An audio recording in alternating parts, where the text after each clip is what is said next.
ಆದಿನಾಥ ಸಮಾರಂಭಾಂ ಶಂಕರಾಚಾರ್ಯ ಮಧ್ಯಮಾಂ ಪರಮಾನಂದನಾಥ ಪರ್ಯಂತಾಂ ಒಂದೇ ಗುರು ಪರಂಪರಾಂ ಗುರುಬ್ರಹ್ಮ ಗುರುರ್ವಿಷ್ಣು ಗುರುದೇವೋ ಮಹೇಶ್ವರಃ ಗುರು ಸಾಕ್ಷಾತ್ ಪರಬ್ರಹ್ಮ ತಸ್ಮೈ ಶ್ರೀ ಗುರವೇ ನಮಃ.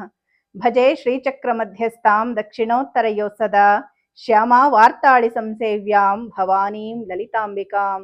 ಶ್ರೀ ಗುರುಭ್ಯೋ ನಮಃ. ಶ್ರೀಮಾತ್ರೇ ನಮಃ. ಕಳಾವಾಹನ ಅಂದ್ರೆ ಲಲಿತಾ ಪರಮೇಶ್ವರಿ ಅಮ್ಮನವರ 99 ಕಳೆಗಳನ್ನ ನಮ್ಮ ಶರೀರಕ್ಕೆ ಆವಾಹನೆ ಮಾಡಿಕೊಳ್ಳುವಂತಹ ಒಂದು ಪ್ರಕ್ರಿಯೆ ಇದೆ. ಅದು ಅದ್ಭುತವಾದ ಪ್ರಕ್ರಿಯೆ ಇದೆ ಅನ್ನೋದನ್ನ ನಾನು ಹೇಳಿದ್ದೆ. ಬಹಳಷ್ಟು ಜನ ಬಹಳ ಆಸಕ್ತಿಯಿಂದ ಅಮ್ಮ ಇದ್ರ ಬಗ್ಗೆ ಹೇಳಿ, ನಮಗ್ ತುಂಬಾ ಆಸಕ್ತಿ ಇದೆ, ನಾವು ಕಲಿತೀವಿ ಅಂತ ಕೇಳ್ತಾ ಇದ್ದಾರೆ. ಆಸಕ್ತರಿಗೆ ಪ್ರತಿಯೊಂದು ಸಿಗಲಿ ಅಂದ್ರೆ ಅಷ್ಟು ಭಕ್ತಿಯಿಂದ ಅವ್ರು ಕೇಳೋವಾಗ ಅವ್ರಿಗೆ ಅದನ್ನ ತಿಳ್ಕೊಳ್ಳೋ ಯೋಗ್ಯತೆ ಇದೆ ಅಂತ ಅನ್ನೋದು ನನ್ನ ಅಭಿಪ್ರಾಯ. ಆದ್ರಿಂದ ಆಸಕ್ತರು ತಿಳ್ಕೊಳ್ಳಿ ಅನ್ನೋ ಉದ್ದೇಶದಿಂದ ಕಳಾವಾಹನ ಹೇಗ್ ಮಾಡಬೇಕು, ಯಾವ ಯಾವ ಚಕ್ರಗಳಲ್ಲಿ ಯಾವ ಯಾವ ಕಳೆಗಳನ್ನ ಅಂದ್ರೆ ದೈವ ಕಳೆಗಳನ್ನ ನಿಕ್ಷಿಪ್ತ ಮಾಡಬೇಕು, ಹಾಗೆ ಮಾಡೋದ್ರಿಂದ ನಮ್ಗೆ ಯಾವೆಲ್ಲ ಲಾಭಗಳಾಗುತ್ತೆ ಅನ್ನೋದನ್ನು ಕೂಡ ನಾನು ವಿವರಣೆಯನ್ನ ಕೊಡ್ತಾ ಕಳಾವಾಹನನ ಹೇಗ್ ಮಾಡೋದು ಅಂತ ತೋರಿಸ್ಕೊಡ್ತೀನಿ. ಇಲ್ಲಿ ಇನ್ನೊಂದು ಮುಖ್ಯವಾದ ವಿಷಯ ಏನಂದ್ರೆ, ಈ ಕಳಾವಾಹನದಲ್ಲಿ ಬರ್ತಕ್ಕಂತಹ ಮಂತ್ರಗಳೆಲ್ಲವನ್ನು ನಾನು ಮುಂದೆ ಬರೀತಕ್ಕಂಥ ಪುಸ್ತಕದಲ್ಲಿ ಸೇರಿಸ್ತೀನಿ. ಆದ್ರೆ ಈಗ ಕೆಲವರು ಕೇಳ್ತೀರಾ ಡಿಸ್ಕ್ರಿಪ್ಷನ್ ಅಲ್ಲಿ ಕೊಡಿ, ಇಷ್ಟೆಲ್ಲ ಕೊಡೋದಕ್ಕೆ ನನಗೆ ಖಂಡಿತ ಸಮಯ ಇಲ್ಲ, ಯಾರು ಅನ್ಯತಾ ಭಾವಿಸ್ಬೇಡಿ. ಇನ್ನೊಂದು ಮುಖ್ಯವಾದ ವಿಷಯ ಏನಂದ್ರೆ, ಈಗ ನಾನು ಈ ವಿಡಿಯೋದಲ್ಲಿ ಹೇಗೆ ಹೇಳ್ತೀನೋ ಅದನ್ನ ನೀವು ವಿಡಿಯೋ ನೋಡ್ತಾನೆ ಕಳಾವಾಹನವನ್ನ ಮಾಡ್ಕೋಬಹುದು. ಅಂದ್ರೆ ಇವಾಗ ನಾನ್ ಮಾಡ್ತಾ ಇಲ್ಲ, ನಿಮ್ಮ ಕೈಲಿ ಮಾಡಿಸ್ತಾ ಇದ್ದೀನಿ ಅಂತ ತಿಳ್ಕೊಂಡು ಈ ವಿಡಿಯೋ ನೋಡ್ತಾ ನೀವು ಆ ಕಳೆಗಳನ್ನ ಆವಾಹನೆ ಮಾಡ್ಬೋದು. ಅಂದ್ರೆ ಮಂತ್ರನ ಕೇಳಿ. ಇನ್ನೂ ಎಫೆಕ್ಟಿವ್ ಆಗಿರ್ಬೇಕು ಅಂದ್ರೆ ಹೆಡ್ಫೋನ್ ಹಾಕೊಂಡು ಕೇಳ್ತಾ ಧ್ಯಾನದಲ್ಲಿ ಕುತ್ಕೊಂಡು ಈ ಕಳೆಗಳನ್ನ ನಿಮ್ಮಲ್ಲಿ ಆವಾಹನೆ ಮಾಡ್ಕೋಬೇಕು. ಅಂದ್ರೆ ಭಾವಿಸ್ಬೇಕು, ಆ ಕಾಂತಿ ಕಿರಣಗಳು ನಮ್ಮ ಒಳಗಡೆ ಪ್ರವೇಶ ಮಾಡ್ತಾ ಇದೆ, ನಮ್ಮ ದೇಹವೆಲ್ಲ ಬಹಳ ಕಾಂತಿಯುತವಾಗಿ ತಯಾರಾಗ್ತಾ ಇದೆ. ಅಂದ್ರೆ ಆ ಪರಮೇಶ್ವರಿ, ಆ ಲಲಿತಾ ಪರಮೇಶ್ವರಿ ಅಂದ್ರೇನೆ ಅಮ್ಮ ಪರಬ್ರಹ್ಮ ಸ್ವರೂಪಿಣಿ. ಅವಳು ನಮ್ಮ ದೇಹದಲ್ಲಿ ಬಂದು ಕುತ್ಕೊಳ್ಬೇಕು ಅಂದಾಗ ನಮ್ಮ ದೇಹ ಎಷ್ಟು ಶುದ್ಧಿಯಾಗಿರ್ಬೇಕು, ಆ ಶುದ್ಧಿ ಮಾಡುವಂತಹ ಪ್ರಕ್ರಿಯೆ ಇದು. ಅಂದ್ರೆ ಷಟ್ಚಕ್ರಗಳಲ್ಲೂ ಅಗ್ನಿಕಳೆ, ಸೂರ್ಯಕಳೆಗಳು, ಚಂದ್ರಕಳೆ, ಸದಾಶಿವ ಕಳೆ, ಬ್ರಹ್ಮಕಳೆ, ಹೀಗೆ ಎಲ್ಲಾ ಕಳೆಗಳನ್ನ ಆವಾಹನೆ ಮಾಡಿದ ನಂತರ ನಾವು ಕೊನೆಯದಾಗಿ ಲಲಿತಾ ಪರಮೇಶ್ವರಿ ಅಮ್ಮನವರನ್ನ ಆವಾಹನೆ ಮಾಡ್ತೀವಿ. ಹಾಗೆ ಈಗ ಯಾರು ಈ ವಿಡಿಯೋ ನೋಡ್ತಾ ಇದ್ದೀರಾ, ಯಾರೆಲ್ಲ ಕಳಾವಾಹನೆಯನ್ನ ಮಾಡ್ಕೊಳ್ಬೇಕು ಅಂತ ಇಚ್ಛೆ ಪಡ್ತಾ ಇದ್ದೀರಾ, ಅವರು ಕಣ್ಮುಚ್ಚಿ ಸ್ಟ್ರೈಟ್ ಆಗಿ ಕುತ್ಕೊಂಡು ನಾನು ಹೇಳೋ ಹಾಗೆ ನೀವು ಆ ಜಾಗದಲ್ಲಿ ಅಂದ್ರೆ ಆ ಚಕ್ರಗಳಲ್ಲಿ ನಾನು ಹೇಳ್ತೀನಿ ಯಾವ ಚಕ್ರದಲ್ಲಿ ಅಂತ ಹೇಳಿ ಆ ಚಕ್ರದಲ್ಲಿ ಸ್ಪರ್ಶಿಸ್ತಾ ನೀವು ಫೀಲ್ ಮಾಡಬೇಕು. ಅಂದ್ರೆ ನಾನು ಒಂದೊಂದು ಮಂತ್ರ ಹೇಳ್ತಾ ಹೇಳ್ತಾ ನಿಮ್ಮಲ್ಲಿ ಆ ಕಾಂತಿ ಹೆಚ್ಚುತ್ತಾ ಇದೆ ಅನ್ನೋ ಹಾಗೆ ನೀವು ಭಾವನೆಯನ್ನ ಮಾಡಬೇಕು. ಇಲ್ಲಿ ಭಾವನೆ ಅನ್ನೋದು ಬಹಳ ಮುಖ್ಯ. ಇನ್ನೊಂದು ಮುಖ್ಯವಾದ ವಿಷಯ, ಸುಮ್ಮನೆ ಏನೋ ಹಿಡ್ಕೊಂಡಿದೀವಲ್ಲ ಅಂತ ಹಿಡ್ಕೊಳ್ಳೋದಲ್ಲ. ಆ ಜಾಗದಲ್ಲಿ ಸ್ವಲ್ಪ ಪ್ರೆಷರ್ ಹಾಕಿ ಹೊತ್ತಿ ಅದನ್ನ ಹಿಡ್ಕೋಬೇಕು. ಇವಾಗ ಅನಾಹತ ಚಕ್ರ ಅಂದಾಗ ಹಾರ್ಟ್ ಚಕ್ರ ಸುಮ್ಮನೆ ಏನೋ ಹಿಂಗೆ ಸ್ಪರ್ಶಿಸೋದಲ್ಲ, ಅಂದ್ರೆ ಒಂದು ಭಂಗಿಯನ್ನ ಪ್ರದರ್ಶನೆ ಮಾಡೋದಲ್ಲ, ನಾವು ಒತ್ತಿ ಇಲ್ಲಿ ಹಿಡ್ಕೊಳ್ಬೇಕಾಗತ್ತೆ. ಇದನ್ನೆಲ್ಲ ಮೈಂಡಲ್ಲಿ ಇಟ್ಕೊಂಡು ಈ ವಿಡಿಯೋವನ್ನ ನೋಡಿ ಕಳಾವಾಹನೆಯನ್ನ ಕಲ್ತ್ಕೊಳ್ಳಿ ಅಥವಾ ಮಾಡ್ಕೊಳ್ಳಿ, ನಿಮ್ಮ ಶರೀರಕ್ಕೆ ಆವಾಹನೆ ಮಾಡ್ಕೊಳ್ಳಿ. ಮೊದಲನೇದಾಗಿ ಮೂಲಾಧಾರದಲ್ಲಿ ಅಗ್ನಿಕಳೆಯನ್ನ ಆವಾಹನೆ ಮಾಡಬೇಕು. ಕಣ್ಮುಚ್ಚಿ ನೇರವಾಗಿ ಕುತ್ಕೊಂಡು ಮೂಲಾಧಾರದ ಹತ್ರ ಕೈಯನ್ನ ಇಟ್ಟು ಅಂದ್ರೆ ಅಲ್ಲಿ ಸ್ಪರ್ಶಿಸ್ತಾ ನಾನು ಹೇಳೋ ಮಂತ್ರಗಳನ್ನ ಕೇಳಿ. ಇಲ್ಲಿ ನಮ್ಮಲ್ಲಿರುವಂತಹ ಅಗ್ನಿಗಳು ಅಂದ್ರೆ ಕಾಮಾಗ್ನಿ, ಜಠರಾಗ್ನಿ, ಜ್ಞಾನಾಗ್ನಿ. ಕಾಮ ಅಂದ್ರೆ ನಮ್ಮಲ್ಲಿರ್ತಕ್ಕಂತಹ ಕೋರಿಕೆಗಳು. ಈ ಕೋರಿಕೆಗಳೆಲ್ಲವೂ ಫುಲ್ಫಿಲ್ ಆಗ್ಬೇಕು ಅಂದ್ರೆ ಅಗ್ನಿಕಳೆಯನ್ನ ಆವಾಹನೆ ಮಾಡಬೇಕು. ಯಂ ಧೂಮ್ರಾರ್ಚಿಷೇ ನಮಃ, ರಂ ಊಷ್ಮಾಯೈ ನಮಃ, ಲಂ ಜ್ವಲಿನ್ಯೈ ನಮಃ, ವಂ ಜ್ವಾಲಿನ್ಯೈ ನಮಃ, ಶಂ ವಿಷ್ಪುಲಿಂಗಿನ್ಯೈ ನಮಃ, ಸಂ ಶುಶ್ರೀಯೈ ನಮಃ, ಸಂ ಸುರೂಪಾಯೈ ನಮಃ, ಹಂ ಕಪಿಲಾಯೈ ನಮಃ, ಲಂ ಹವ್ಯವಾಹಿನ್ಯೈ ನಮಃ, ಕ್ಷಂ ಕವ್ಯವಾಹಿನ್ಯೈ ನಮಃ, ಅಗ್ನಿಂ ದೂತಂ ವೃಣೀಮಹೇ ಹೋತಾರಂ ವಿಶ್ವವೇದಸಂ ಅಸ್ಯ ಯಜ್ಞಸ್ಯ ಸಕೃತಂ ರಾಂ ರೀಂ ರೂಂ ರೈಂ ರೌಂ ರಃ ರಮಲವರಯೂಂ ಅಗ್ನಿಮಂಡಲಾಯ ನಮಃ ಅಗ್ನಿಂ ಆವಾಹಯಾಮಿ ಸ್ಥಾಪಯಾಮಿ ಪೂಜಯಾಮಿ. ಈಗ ಸೂರ್ಯ ಕಳೆಗಳನ್ನ ಅನಾಹತ ಚಕ್ರದಲ್ಲಿ ಅಂದ್ರೆ ಹೃದಯ ಸ್ಥಾನದಲ್ಲಿ ಕೈಯನ್ನ ಇಟ್ಟು ನಾವು ಭಾವನೆ ಮಾಡಬೇಕು. ಯಾವಾಗ ಆ ಸೂರ್ಯ ಕಳೆಗಳು ಇಲ್ಲಿ ಬಂದು ಸೇರ್ತವ್ಯೋ, ನಮ್ಮಲ್ಲಿ ಪ್ರವೇಶ ಮಾಡ್ತವೋ, ನಮ್ಮಲ್ಲಿರ್ತಕ್ಕಂತಹ ಕಲ್ಮಶವೆಲ್ಲ ದೂರವಾಗಿ ನಮ್ಮ ಶರೀರವೆಲ್ಲ ಕಾಂತಿಯುತವಾಗುತ್ತೆ. ಈಗ ನಿಮ್ಮ ಹೃದಯ ಸ್ಥಾನದಲ್ಲಿ ಒಂದು ಚಿಕ್ಕ ತ್ರಿಕೋನ, ಅದರಲ್ಲಿ ಒಂದು ಜ್ಯೋತಿ ಬೆಳಗ್ತಾ ಇರೋ ಹಾಗೆ ಭಾವಿಸಿ ಈ ಮಂತ್ರಗಳನ್ನ ಕೇಳಬೇಕು. ಒಂದೊಂದು ಮಂತ್ರಕ್ಕೂ ಆ ಜ್ಯೋತಿ ಹೆಚ್ಚಾಗ್ತಾ ಇದೆ ಅಂದ್ರೆ ತೀಕ್ಷ್ಣವಾಗಿ ಪ್ರಜ್ವಲಿಸ್ತಾ ಇದೆ ಅನ್ನೋದನ್ನ ಭಾವನೆ ಮಾಡಬೇಕು. ಕಂಭಂ ತಪಿನ್ಯೈ ನಮಃ, ಖಂಭಂ ತಾಪಿನ್ಯೈ ನಮಃ, ಘಂಫಂ ಧೂಮ್ರಾಯೈ ನಮಃ, ಘಂಪಂ ಮರೀಚ್ಯೈ ನಮಃ, ನ್ಯಂ ನಂ ಜ್ವಾಲಿನ್ಯೈ ನಮಃ, ಚಂ ಧಂ ರುಚ್ಯೈ ನಮಃ, ಚಂ ಧಂ ಶುಷುಮ್ನಾಯೈ ನಮಃ, ಜಂ ಥಂ ಭೋಗದಾಯೈ ನಮಃ, ಝಂ ಥಂ ವಿಶ್ವಾಯೈ ನಮಃ, ನ್ಯಂ ನಂ ಬೋಧಿನ್ಯೈ ನಮಃ, ಟಂ ಢಂ ಧಾರಿಣ್ಯೈ ನಮಃ, ಠಂ ಢಂ ಕ್ಷಮಾಯೈ ನಮಃ. ಓಂ ಆಸತ್ಯೇನ ರಜಸಾ ವರ್ತಮಾನೋ ನಿವೇಶಯನ್ನಮೃತಂ ಮರ್ತ್ಯಂಚ ಹಿರಣ್ಯೇನ ಸವಿತಾ ರಥೇನಾ ದೇವೋ ಯಾತಿ ಭುವನಾ ವಿಪಶ್ಯನ್. ಹ್ರಾಂ ಹ್ರೀಂ ಹ್ರೂಂ ಹ್ರೈಂ ಹ್ರೌಂ ರಃ ರಮಲವರಯೂಂ ಸೂರ್ಯಮಂಡಲಾಯ ನಮಃ ಸೂರ್ಯಂ ಆವಾಹಯಾಮಿ ಸ್ಥಾಪಯಾಮಿ ಪೂಜಯಾಮಿ. ಸಹಸ್ರಾರದಲ್ಲಿ ಚಂದ್ರಕಳೆಯನ್ನ ಅಂದ್ರೆ ಸೋಮಕಳೆಯನ್ನ ಆವಾಹನೆ ಮಾಡಬೇಕು. ಚಂದ್ರನಿಗೆ 16 ಕಳೆಗಳು, ಹಾಗೇನೆ 16 ತಿಥಿಗಳು. ಒಂದೊಂದು ತಿಥಿಯಲ್ಲೂ ಚಂದ್ರನ ವೃದ್ಧಿ ಮತ್ತು ಕ್ಷೀಣವಾಗುವ ಹಾಗೆ ನಮ್ಮ ಮನಸ್ಸು ಕೂಡ ಚಂಚಲವಾಗುತ್ತೆ. ಯಾಕೆ ಅಂದ್ರೆ ಚಂದ್ರಮ ಮನಸೋ ಜಾತಃ, ಅಂದ್ರೆ ಮನಸ್ಸಿಗೆ ಅಧಿಪತಿ ಚಂದ್ರನಾದ್ದರಿಂದ ಚಂದ್ರನ ವೃದ್ಧಿ ಮತ್ತು ಕ್ಷೀಣದ ಹಾಗೆ ನಮ್ಮಲ್ಲಿನ ಆಲೋಚನೆಗಳು ಕೂಡ ಬದಲಾಗುತ್ತೆ.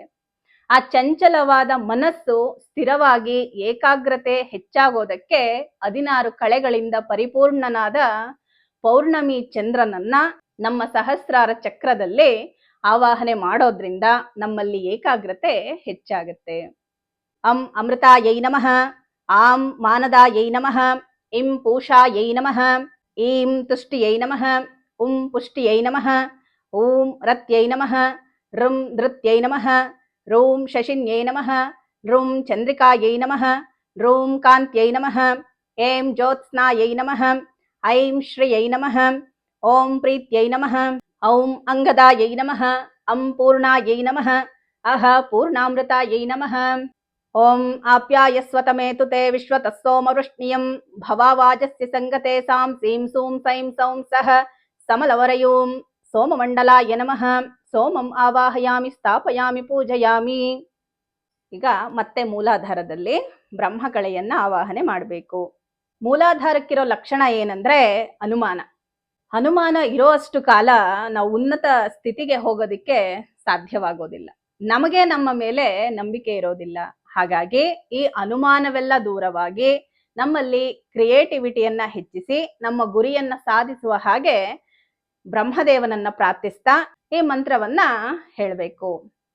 ಖಂ ಸೃಷ್ಟ್ಯೈ ನಮಃ, ಖಂ ರದ್ಯೈ ನಮಃ, ಗಂ ಸ್ಮೃತ್ಯೈ ನಮಃ, ಘಂ ಮೇಧಾಯೈ ನಮಃ, ನ್ಯಂ ಕಾಂತ್ಯೈ ನಮಃ, ಚಂ ಲಕ್ಷ್ಮಿಯೈ ನಮಃ, ಚಂ ದ್ಯುತ್ಯೈ ನಮಃ, ಜಂ ಸ್ಥಿರಾಯೈ ನಮಃ, ಝಂ ಸ್ಥಿತ್ಯೈ ನಮಃ, ನ್ಯಂ ಸಿದ್ಧ್ಯೈ ನಮಃ, ಕಂ ಸೃಷ್ಟ್ಯೈ ನಮಃ, ಖಂ ಹೃದ್ಯೈ ನಮಃ, ಗಂ ಸ್ಮೃತ್ಯೈ ನಮಃ, ಘಂ ಮೇಧಾಯೈ ನಮಃ, ನ್ಯಂ ಕಾಂತ್ಯೈ ನಮಃ, ಚಂ ಲಕ್ಷ್ಮಿಯೈ ನಮಃ, ಛಂ ದ್ಯುತ್ಯೈ ನಮಃ, ಜಂ ಸ್ಥಿರಾಯೈ ನಮಃ, ಝಂ ಸ್ಥಿತ್ಯೈ ನಮಃ, ನ್ಯಂ ಸಿದ್ಧ್ಯೈ ನಮಃ.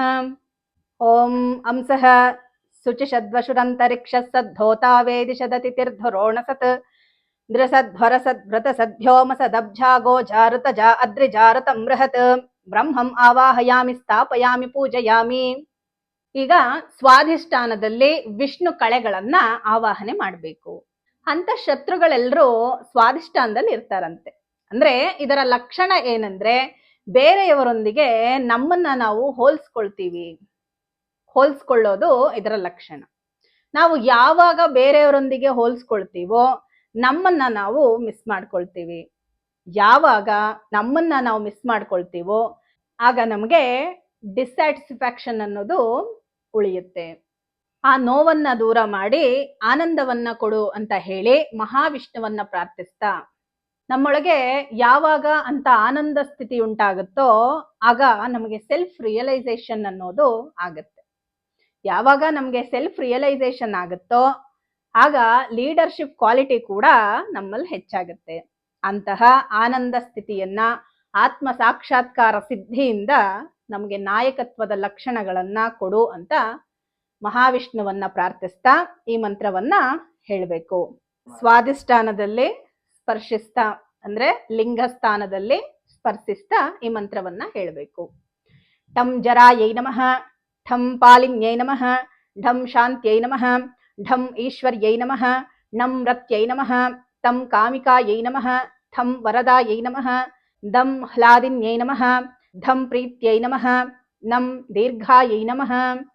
ಪ್ರತದ್ವಿಷ್ಣುಸ್ತವತೆ ವೀರ್ಯಾಯ ಮೃಗೋ ನ ಭೀಮಃ ಕುಚರೋ ಘರಿಷ್ಠಾಃ ಯಸ್ಯೋರುಷು ತ್ರಿಷು ವಿಕ್ರಮಣೇಶೋ ಅಧಿಕ್ಷಯಂತಿ ಭುವನಾ ವಿಶ್ವಾಃ. ವಿಷ್ಣುಂ ಆವಾಹಯಾಮಿ ಸ್ಥಾಪಯಾಮಿ ಪೂಜಯಾಮಿ. ಈಗ ಮಣಿಪೂರ ಚಕ್ರ ಅಂದ್ರೆ ನಾಭಿಸ್ಥಾನ, ಅಲ್ಲಿ ರುದ್ರಕಳೆಯನ್ನ ಆವಾಹನೆ ಮಾಡಬೇಕು. ಇಲ್ಲಿರುವ ಲಕ್ಷಣ ಏನಂದ್ರೆ ಭಯ. ನಮ್ಮೊಳಗಿರ್ತಕ್ಕಂತಹ ಭಯವನ್ನೆಲ್ಲ ದೂರ ಮಾಡಿ ಆತ್ಮಶಕ್ತಿಯನ್ನ ಹೆಚ್ಚಿಸುವುದರಿಂದ ಯಾವ ಕೆಲಸದಲ್ಲಾಗಲಿ ನಾವು ಸಕ್ಸಸ್ ಅನ್ನ ನೋಡಬಹುದು, ಅಂದ್ರೆ ಉನ್ನತ ಸ್ಥಿತಿಯನ್ನ ತಲುಪಬಹುದು. ಅಂತಹ ಸ್ಥಿತಿಯನ್ನ ಕೊಡುವಂತ ರುದ್ರದೇವನನ್ನ ಪ್ರಾರ್ಥಿಸ್ತಾ ಈ ಮಂತ್ರವನ್ನ ಹೇಳ್ಬೇಕು. ಪಂ ತೀಕ್ಷ್ಣಾಯೈ ನಮಃ, ಫಂ ರೌದ್ರ್ಯೈ ನಮಃ, ಬಂ ಭಯಾಯೈ ನಮಃ, ಭಂ ನಿದ್ರಾಯೈ ನಮಃ, ಮಂ ತಂದ್ರಿಯೈ ನಮಃ, ಯಂ ಕ್ಷುದಾಯೈ ನಮಃ, ರಂ ಕ್ರೋಧಿನ್ಯೈ ನಮಃ, ಲಂ ಕ್ರಿಯಾಯೈ ನಮಃ, ವಂ ಉದ್ಘಾರ್ಯೈ ನಮಃ, ಶಂ ಮೃತ್ಯವೇ ನಮಃ. ಓಂ ತ್ರಯಂಬಕಂ ಯಜಾಮಹೇ ಸುಗಂಧಿಂ ಪುಷ್ಟಿವರ್ಧನಂ ಉರ್ವಾರುಕಮಿವ ಬಂಧನಾನ್ ಮೃತ್ಯೋರ್ಮುಕ್ಷೀಯಮಾಮೃತಾತ್ ನಮಃ. ರುದ್ರಂ ಆವಾಹಯಾಮಿ ಸ್ಥಾಪಯಾಮಿ ಪೂಜಯಾಮಿ. ಈಗ ಹೃದಯ ಅಂದ್ರೆ ಅನಾಹತ ಚಕ್ರದಲ್ಲಿ ಈಶ್ವರ ಕಳೆಯನ್ನ ಅಥವಾ ಅರ್ಧನಾರೀಶ್ವರ ಕಳೆಯನ್ನ ಆವಾಹನೆ ಮಾಡಬೇಕು. ನಾವು ಅಂದ್ಕೊಳ್ಳೋ ಅಂತಹ ಕೆಲಸವೆಲ್ಲ ಸಮಯಕ್ಕೆ ಸರಿಯಾಗಿ ಮಾಡುವಂತಹ ಡಿಸಿಪ್ಲಿನ್ ಅನ್ನ ಮತ್ತು ಪವಿತ್ರವಾದ ಪ್ರೇಮವನ್ನ ನಮ್ಮ ಹೃದಯದಲ್ಲಿ ತುಂಬು ಅಂತ ಹೇಳಿ ಪ್ರಾರ್ಥಿಸ್ತಾ ನಮ್ಮ ಎಲ್ಲಾ ಕೆಲಸಗಳಲ್ಲಿ ವಿಜಯವನ್ನ ಕೊಡು, ಆ ವಿಜಯದಿಂದ ನಮಗೆ ಕೀರ್ತಿ ಪ್ರತಿಷ್ಠೆಗಳು ಕೂಡ ಕೊಡು ಅಂತ ಶಿವಪಾರ್ವತಿಯರನ್ನ ಪ್ರಾರ್ಥಿಸ್ತಾ ಈ ಮಂತ್ರವನ್ನ ಹೇಳ್ಬೇಕು. ಶಂ ಪೀತಾಯೈ ನಮಃ, ಸಂ ಶ್ವೇತಾಯೈ ನಮಃ, ಹಂ ಅರುಣಾಯೈ ನಮಃ, ಕ್ಷಂ ಅಸಿತಾಯೈ ನಮಃ. ತದ್ವಿಷ್ಣೋ ಪರಮಂ ಪದಗಂ ಸದಾ ಪಶ್ಯಂತಿ ಸೂರಯಃ ದಿವೀವ ಚಕ್ಷುರಾತತಂ ತದ್ವಿಪ್ರಾಸೋ ವಿಪನ್ಯವೋ ಜಾಗೃವಾಂಸಸ್ತಮಿಂಧತೆ ವಿಷ್ಣೋರ್ಯತ್ ಪರಮಂ ಪದಂ. ಈಶ್ವರ ಕಳಾಂ ಆವಾಹಯಾಮಿ ಸ್ಥಾಪಯಾಮಿ ಪೂಜಯಾಮಿ. ನೆಕ್ಸ್ಟ್ ವಿಶುದ್ಧಿ ಚಕ್ರದಲ್ಲಿ ಸದಾಶಿವ ಕಳೆಯನ್ನ ಆವಾಹನೆ ಮಾಡೋದ್ರಿಂದ ನಮ್ಮ ಕಂಠದಲ್ಲಿರುವಂತಹ ಐಡೆಂಟಿಟಿ ಅನ್ನೋ ವಿಷವನ್ನ ತೆಗೆದುಹಾಕಿ ಜ್ಞಾನ ಅಂದ್ರೆ ಸತ್ಯ. ನಾವು ಯಾವಾಗ ಸತ್ಯವನ್ನ ಮಾತಾಡ್ತೀವೋ ನಮ್ಮ ಕಮ್ಯುನಿಕೇಶನ್ ಚೆನ್ನಾಗಿರುತ್ತೆ. ಅಂತಹ ಪವಿತ್ರವಾದ ಸತ್ಯದ ವಾಕನ್ನ ಕೊಡು ಅಂತ ಸದಾಶಿವನನ್ನ ಪ್ರಾರ್ಥಿಸ್ತಾ ಈ ಮಂತ್ರವನ್ನ ಹೇಳ್ಬೇಕು. ಅಂ ನಿವೃತ್ಯೈ ನಮಃ, ಆಂ ಪ್ರತಿಷ್ಠಾಯೈ ನಮಃ, ಇಂ ವಿದ್ಯಾಯೈ ನಮಃ, ಈಂ ಶಾಂತ್ಯೈ ನಮಃ, ಓಂ ಇಂದಿಕಾಯೈ ನಮಃ, ಓಂ ದೀಪಿಕಾಯೈ ನಮಃ, ರುಂ ರೋಚಿಕಾಯೈ ನಮಃ, ರೂಂ ಮೋಚಿಕಾಯೈ ನಮಃ, ಲೃಂ ಪರಾಯೈ ನಮಃ, ರೂಂ ಸೂಕ್ಷ್ಮಾಯೈ ನಮಃ, ಏಂ ಸೂಕ್ಷ್ಮಾಮೃತಾಯೈ ನಮಃ, ಐಂ ಜ್ಞಾನಾಯೈ ನಮಃ, ಓಂ ಜ್ಞಾನಾಮೃತಾಯೈ ನಮಃ, ಔಂ ಆಪ್ಯಾಯಿನ್ಯೈ ನಮಃ, ಅಂ ವ್ಯಾಪಿನ್ಯೈ ನಮಃ, ಅಹ ವ್ಯೋಮರೂಪಾಯೈ ನಮಃ. ವಿಷ್ಣುರ್ಯೋನಿಂ ಕಲ್ಪಯತು ತ್ವಷ್ಟಾ ರೂಪಾಣಿ ಪಿಗುಂಶತು ಆಸಿಂಚತು ಪ್ರಜಾಪತಿರ್ಧಾತ ಗರ್ಭಂ ದದಾತು ತೇ. ಗರ್ಭಂ ದೇಹಿಸಿ ನೀವಾಲಿ ಗರ್ಭಂ ದೇಹಿ ಸರಸ್ವತಿ ಗರ್ಭಂ ತೇ ಅಶ್ವಿನೋ ದೇವ ವಾದತ್ತಾಂ ಪುಷ್ಕರಸ್ರಜ. ಸದಾಶಿವಂ ಆವಾಹಯಾಮಿ ಸ್ಥಾಪಯಾಮಿ ಪೂಜಯಾಮಿ. ನೆಕ್ಸ್ಟ್ ಆಗ್ನೇಯಚಕ್ರ.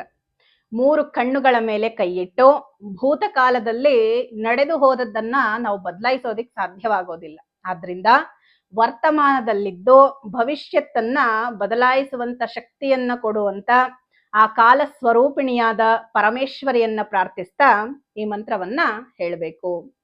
ಈ ರೀತಿ ಇಟ್ಕೋಬೇಕು.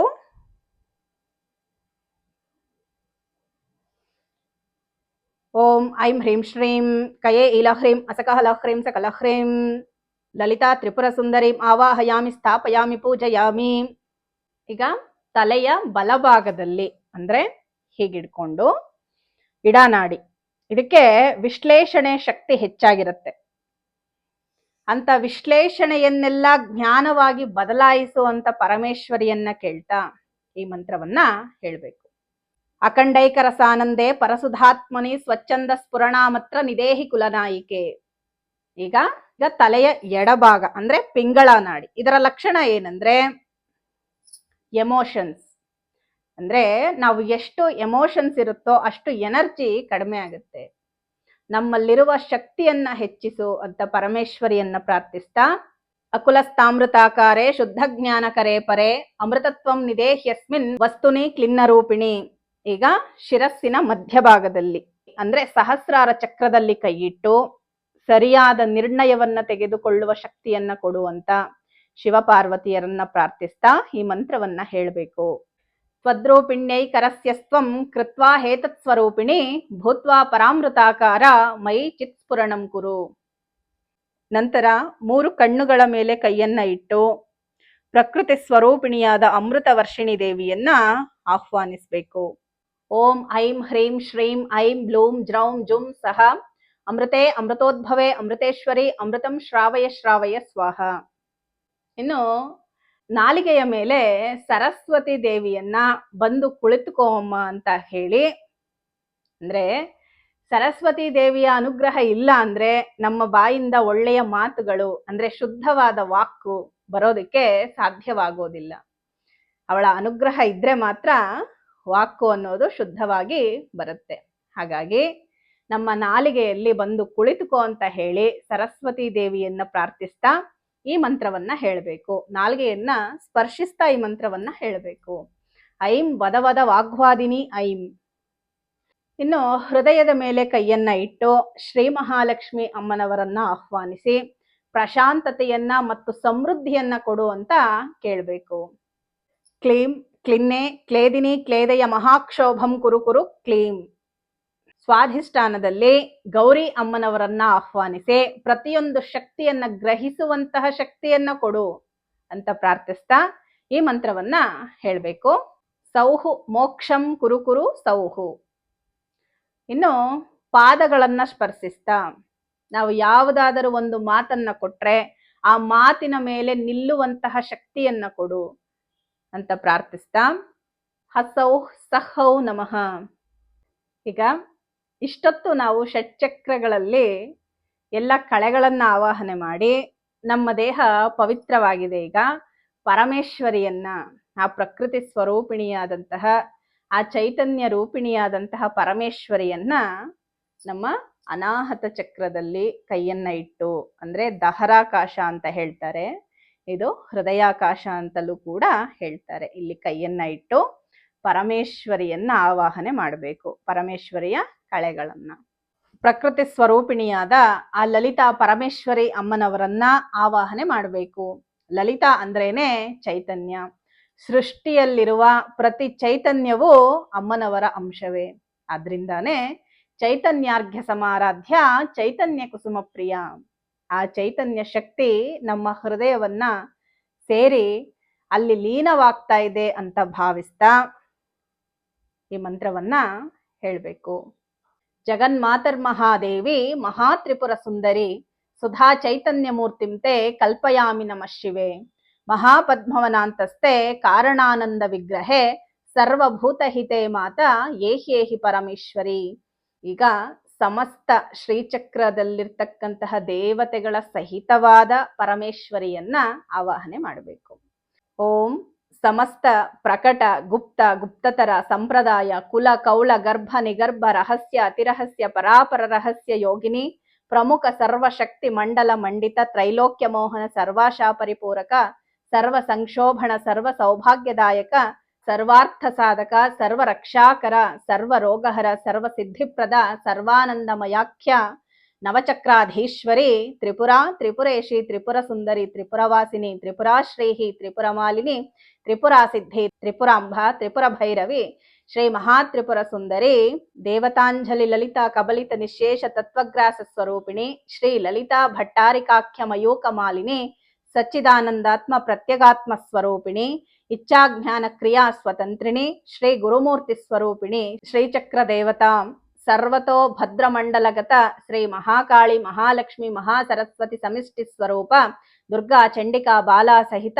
ಸಕಲಾಯತನ ದೇವತಾನಾವಾಹಯಾಮಿ ಆದಿತ್ಯಾದಿ ನವಗ್ರಹಾನ್ ಆವಾಹಯಾಮಿ ಇಂದ್ರಾದಿ ಲೋಕಪಾಲಕನ್ ಆವಾಹಯಾಮಿ ದಿವ್ಯ ಸಿದ್ಧ ಮಾನವ ಗುರೂನ್ ಆವಾಹಯಾಮಿ ಸಮಸ್ತ ಜೀವ ಚೈತನ್ಯಾನ್ ಆವಾಹಯಾಮಿ ಯಕ್ಷಿಣಿ ಕಿನ್ನರ ಸಿದ್ಧ ಸಾಧ್ಯ ಗಂಧರ್ವ ಅಪ್ಸರಾದಿ ಸತ್ವಗಣಾನ್ ಆವಾಹಯಾಮಿ ಚತುಷ್ಷಷ್ಟಿ ಕೋಟಿ ಯೋಗಿನಿ ಗಣಾನ್ ಆವಾಹಯಾಮಿ ಶೃಂಗಾರ ಕಾಮ ಲೀಲಾ ಸಂಗೀತ ನಾಟ್ಯ ವೀರಗೋಷ್ಠಿ ಪ್ರದರ್ಶಕಾನ್ ಸರ್ವಾನ್ ಆವಾಹಯಾಮಿ ಹಂಸ ಸೋಹಂ ಸೋಹಂ ಹಂಸಃ ಶಿವ ಶ್ರೀಚಕ್ರಸ್ಯ ಮಮ ಗುರುದೇವಸ್ಯ ಶ್ರೀ ಲಲಿತಾಯಾಃ ಮಮ ಪ್ರಾಣಾಃ ಇಹ ಪ್ರಾಣಾಃ ಮಮ ಜೀವಾಃ ಸ್ಥಿತಾಃ ಮಮ ಸರ್ವೇಂದ್ರಿಯಾಣಾಂ ವಾಕ್ ಮನಶ್ಚಕ್ಷು ಶ್ರೋತ್ರ ಜಿಹ್ವಗ್ರಾಣ ವಾಕ್ ಪಾಣಿ ಪಾದ ಪಾಯೋಪಸ್ಥ ಲಿಂಗಾಣಿ ದೈವಾಗಚ್ಚ ಅಸ್ಮಿನ್ ದೇಹೆ ಸುಖಂ ಚಿರಂ ತಿಷ್ಟಂತು ಸ್ವಾಹ ಓಂ ಅಸುನೀತೆ ಪುನರಸ್ಮಾಸು ಚಕ್ಷುಃ ಪುನಃ ಪ್ರಾಣಮಿಹಿನೋ ದೇಹಿ ಭೋಗಂ ಜೋಕ್ಪಶ್ಯೇಮ ಸೂರ್ಯಮುಚ್ಚರಂತ ಮನುಮತೆ ಮೃಡಯಾನ ಸ್ವಸ್ತಿ ಅಮೃತಂ ವೈ ಪ್ರಾಣ ಅಮೃತಮಾಪಃ ಪ್ರಾಣಾನೇವ ಯಥಾಸ್ಥಾನಮುಪಹ್ವಯತೆ ಪ್ರಾಣ ಪ್ರತಿಷ್ಠಾಪನ ಮುಹೂರ್ತ ಸುಮುಹೂರ್ತೋ ಅಸ್ತು ಅಸ್ಮಿನ್ ಸುಮುಹೂರ್ತೆ ಶ್ರೀ ಲಲಿತಾ ತ್ರಿಪುರ ಸುಂದರಿ ದೇವತಾ ಅನುಗ್ರಹ ಸಿದ್ಧಿರಸ್ತು. ಇದು ಕಳಾವಾಹನ ಮಾಡುವಂತಹ ವಿಧಾನ.